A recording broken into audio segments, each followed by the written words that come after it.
أعوذ بالله من الشيطان الرجيم بسم الله الرحمن الرحيم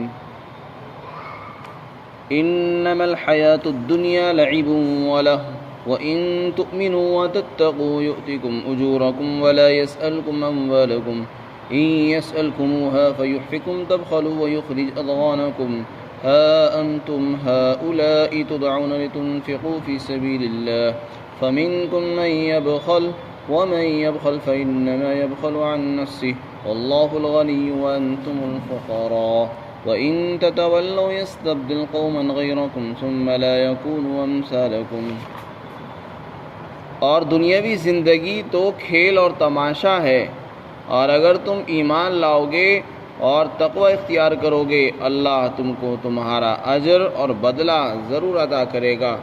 اور تم سے تمہارے مال کا سوال اور مطالبہ بھی نہیں کرے گا۔ اور اگر وہ تم سے تمہارے مال کا مطالبہ کرے گا اور اس مطالبے میں انتہا کو پہنچے گا، یعنی پورے مال کا مطالبہ کرے گا، تو تم بخل کرو گے اور کنجوسی کرو گے، اور تمہاری خفگی کو اور تمہاری ناگواری کو ظاہر کر دے گا۔ اور تم وہی تو لوگ ہو کہ جن کو بلایا جاتا ہے اس بات کی طرف کہ تم اللہ کے راستے میں مال خرچ کرو، تو پھر تم میں سے کچھ لوگ وہ ہیں جو بخل اور کنجوسی کرتے ہیں، اور جو کنجوسی کرے گا، بخل کرے گا، تو وہ اپنے نفس کے ساتھ بخل کرے گا، اپنے نفس کا ہی نقصان کرے گا۔ اور اللہ تو دیکھو بے نیاز ہے اور تم ہی محتاج ہو۔ اور اگر تم مال دینے سے اور جان کو پیش کرنے سے روگردانی کرو گے تو اللہ تمہارے بدلے میں تمہارے علاوہ ایک ایسی قوم پیدا کر دے گا، دوسری قوم پیدا کر دے گا، پھر وہ تم جیسے نہیں ہوں گے۔ اس سے پہلی آیت فَلَا تَهِنُوا وَتَدْعُوا إِلَى السَّلْمِ، اس میں فرمایا تھا کہ تم ہمت مت ہارو اور صلح کی طرف دعوت مت دو۔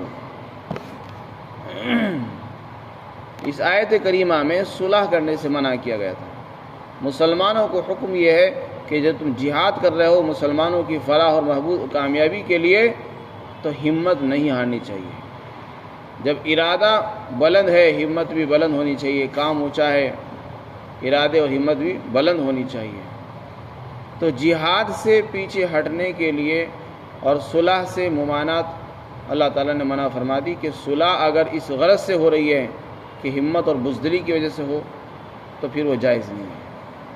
ہاں اگر واقعتاً کوئی ضرور مصلحت ہو، مسلمانوں کی جان کا مسئلہ ہو یا اور کوئی مسلمانوں کی مصلحت اس میں پیش نظر ہو تو صلح کرنے کی اجازت گنجائش ہے۔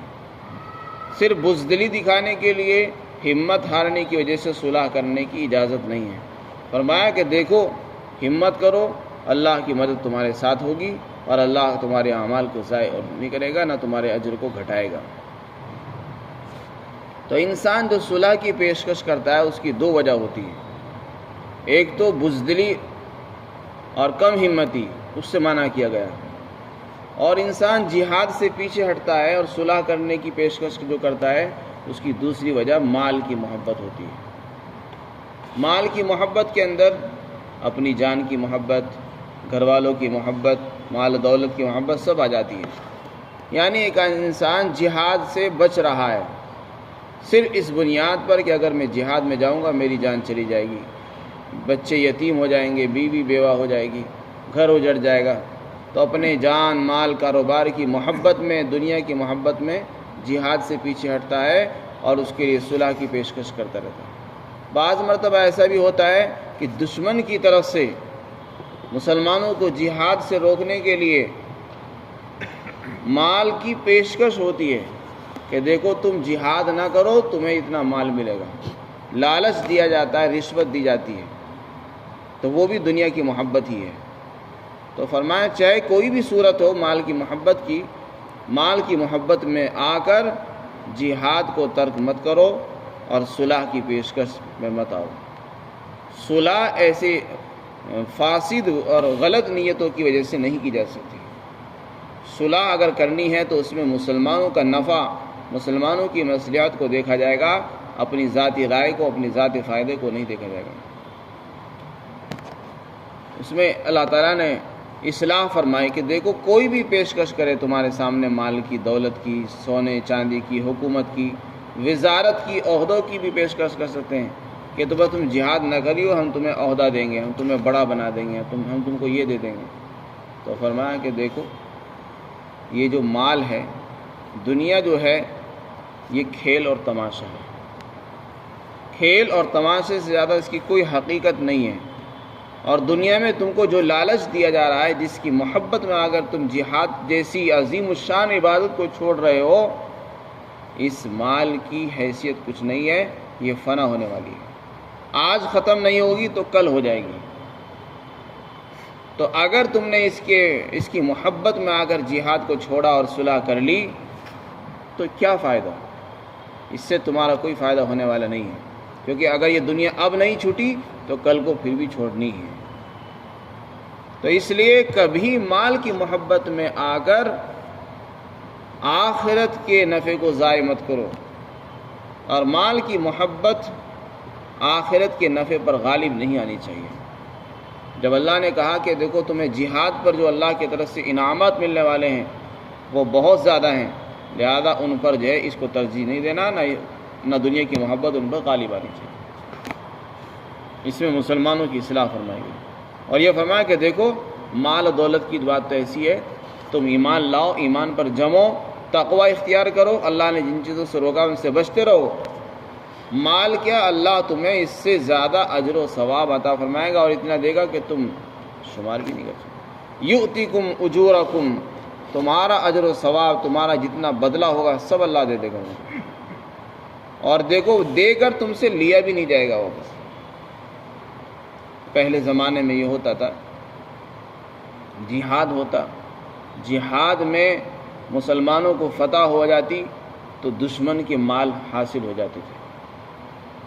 تو مسلمانوں کو فتح ہونے کے بعد جو مال حاصل ہوا ہے، مسلمان اس مال کو اپنے فائدے کے لیے، اپنی ذات کے لیے استعمال بھی نہیں کر سکتے تھے، اس سے فائدہ نہیں اٹھا سکتے تھے، بلکہ حکم یہ تھا کہ وہ سارا کا سارا مال اٹھائیں اور پہاڑ کی چوٹی پر رکھ دیں، آسمان سے ایک آگ آتی اور وہ اس کو جلا کر خاکستر کر دیتی تھی، بس یہ اس کی مقبولیت کی علامت ہوتی تھی کہ جہاد ہمارا قبول ہو گیا ہے۔ تو اللہ رب العزت فرماتے کہ دیکھو ہم نے تو تم پر اتنا بڑا احسان فرمایا کہ جو چیز پہلی امت کے لیے حلال نہیں تھی، ہم نے وہ مال غنیمت تمہارے لیے حلال کر دیا، اور یہ فرمایا کہ دیکھو تم کہیں ایسا نہ ہو کہ مال کی محبت میں آ کر جہاد چھوڑ دو اور صلح کرنے لگو، ہم تمہیں مال دے دیں گے، جہاد تو کرو، جب جہاد کرو گے مال غنیمت ملے گا، اور ہم مال غنیمت کا تم کو مالک بنا دیں گے، اور پھر تم اس کو خوب اپنے فائدے کے لیے استعمال کرنا۔ چنانچہ حکم یہی ہے کہ جب مال غنیمت آتا ہے تو 4 حصے مجاہدین میں تقسیم ہوتے ہیں، اور ایک 5واں حصہ بیت المال کے لیے، مسلمانوں کی ناداروں کی ضروریات کے لیے رکھا جاتا ہے۔ اس لیے فرمایا وَلَا يَسْأَلُكُمْ أَمْوَالَكُمْ، اللہ تم سے تمہارے مال کا مطالبہ بھی نہیں کرے گا کہ مجھے واپس دو، بلکہ تم کو دے دے گا، تم اس کو فائدہ خود استعمال کرنا۔ اس کے بعد ارشاد فرمایا کہ دیکھو اگر اللہ تم سے تمہارے مال کا مطالبہ بھی کرنے لگے، اور بلکہ سارے مال کا مطالبہ کرنا چاہے، تو تم بخل کنجوسی کرنے لگو گے، اور وہ تمہاری ناراضگی کو ظاہر کر دے گا۔ یعنی یہ بتانا چاہتے ہیں اس میں کہ دیکھو اللہ تعالیٰ کو تو ویسے مال کی ضرورت نہیں ہے، اللہ کو تمہارے مالوں کی ضرورت نہیں ہے، اللہ تعالیٰ نے تم سے جو مال کا مطالبہ کیا ہے وہ بہت تھوڑا سا ہے، اور وہ کتنا ہے؟ وہ ہے 40واں حصہ، زکوٰۃ میں 40واں حصہ ہے، اور زمین کی پیداوار میں 10واں ہے یا 20واں حصہ ہے، اور جانوروں میں ایک بکری ہے۔ اتنا معمولی سا حصہ جو ہے اللہ تعالیٰ نے فرض فرمایا ہے۔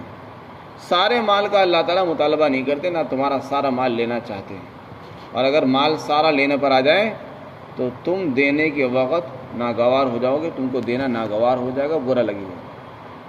جس سے تمہاری ناراضگی اور تمہاری ناگواریاں الگ نظر آئیں گی۔ اس لیے اللہ تعالیٰ تم سے سارے مال کا مطالبہ نہیں کرتے۔ اس آیت کریمہ میں اللہ تعالیٰ نے انسانوں کو، مسلمانوں کو خرچ کرنے کی، اللہ کے راستے میں مال خرچ کرنے کی ترغیب دی ہے۔ پہلے زمانے میں اسلامی جو حکومتیں ہوتی، صحابہ کرام کے دور میں، تو کوئی فنڈ نہیں ہوتا تھا حکومت کے پاس کہ جو جہاد میں خرچ کیا جائے، بلکہ مسلمان مجاہدین اپنی جان بھی پیش کرتے تھے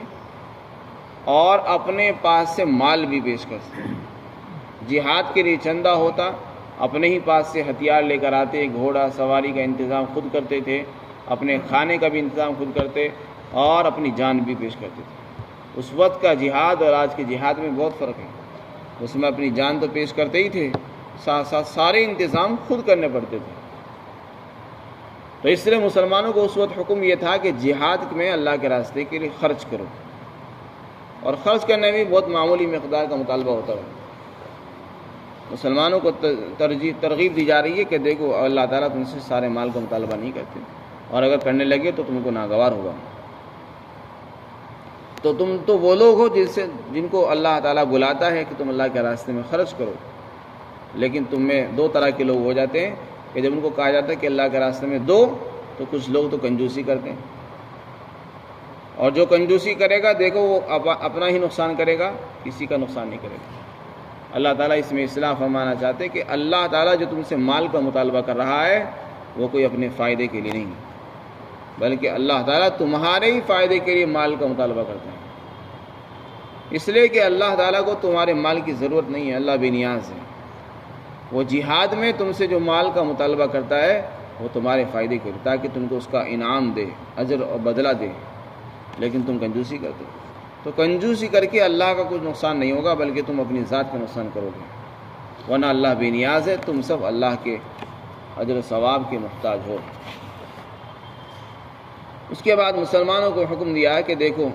اگر تم مال خرچ کرنے سے جی چراؤ گے، حالانکہ مال کو خرچ کرنا بہت آسان ہے اور اپنی جان کو پیش کرنا اس سے زیادہ مشکل ہے۔ فرمایا اگر تم جان سے بھی جی چھڑاؤ گے، روح گردانی کرو گے، مال خرچ کرنے سے بھی پیچھے ہٹو گے، تو اللہ تعالیٰ کو تمہاری جان کی بھی ضرورت نہیں ہے، مال تو بہت دور کی بات ہے۔